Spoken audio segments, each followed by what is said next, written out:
Taking a look at Zoom's new security features, you will need to update your software if you haven't done so, and you might see the question up here or the notice at the very top of your software. A new version is available. I'm going to go ahead and click on update, and it's already updated. I'm going to sign in. Let's go ahead and start a new meeting, and notice here at the bottom the security icon, and let's see what we could do. We could lock meeting, which would be very useful. Once all your participants are in, you could lock the meeting and no one else can attend. Now this enable waiting room, that's available in settings, but you could do it on the fly as soon as you start your meeting. So that means that people would have to wait to be let in instead of joining your meeting automatically if they have a link. And you could allow or not allow screen share, chat, rename all of that, and all of this will help with Zoom bombing. I'm going to go ahead and enable waiting room, and then I'm going to try to log in and I'll show you how it works. Actually, I'm going to try to connect from another computer. And here is another feature update. If you look up here at the top, normally the meeting ID would be here in the Zoom window. They've removed that, which is another security feature. So in order for me to see the meeting ID, let's just say I started an instant meeting, it wasn't scheduled, and I didn't get a link. I can go up here to the top. On the left hand side, click the little I in the circle, and here you can see the meeting ID, the host name. You can copy the URL to send to other folks. So using this meeting ID, I'm going to join from a Chromebook. Now note what happens. It says meeting participants 2, and the person on the other end is seeing something that says please wait, the meeting host will let you in soon. So I would click manage participants, and on the left hand side over here I can see the person waiting to come in, and I can tap admit, and now the other person is there.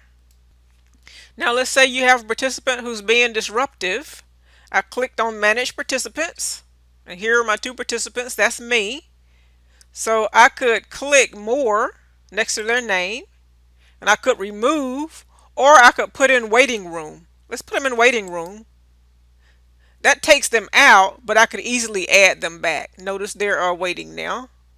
This person is waiting here, and I could just admit them back in.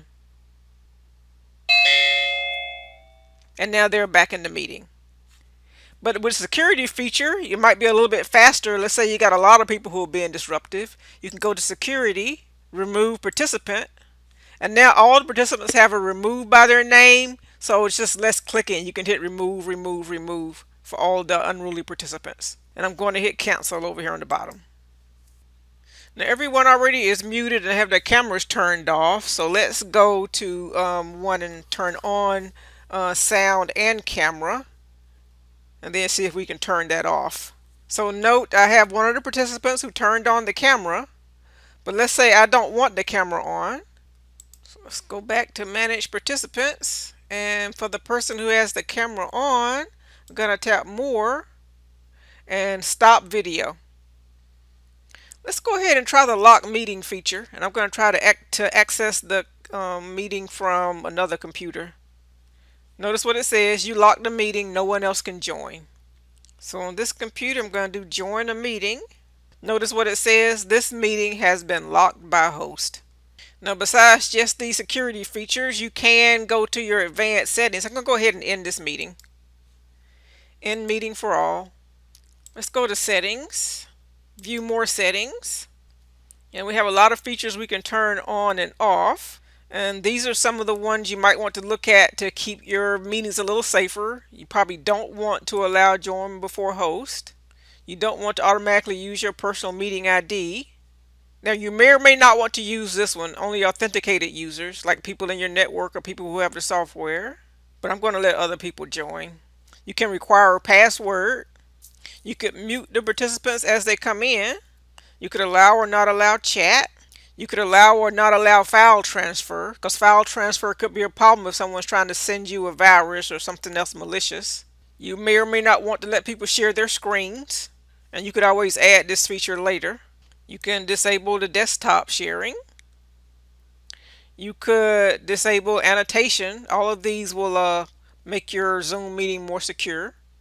You could allow or not allow whiteboard writing. Remote control, you could turn that on or off. If you remove someone by mistake, you can allow them to rejoin, or you might want to leave that off because if you remove someone who's causing trouble, you don't want them jumping right back in. You might want to change this one, allowing participants to rename themselves. You definitely probably don't want people controlling your camera. I'm not going to turn on the virtual background just to save bandwidth.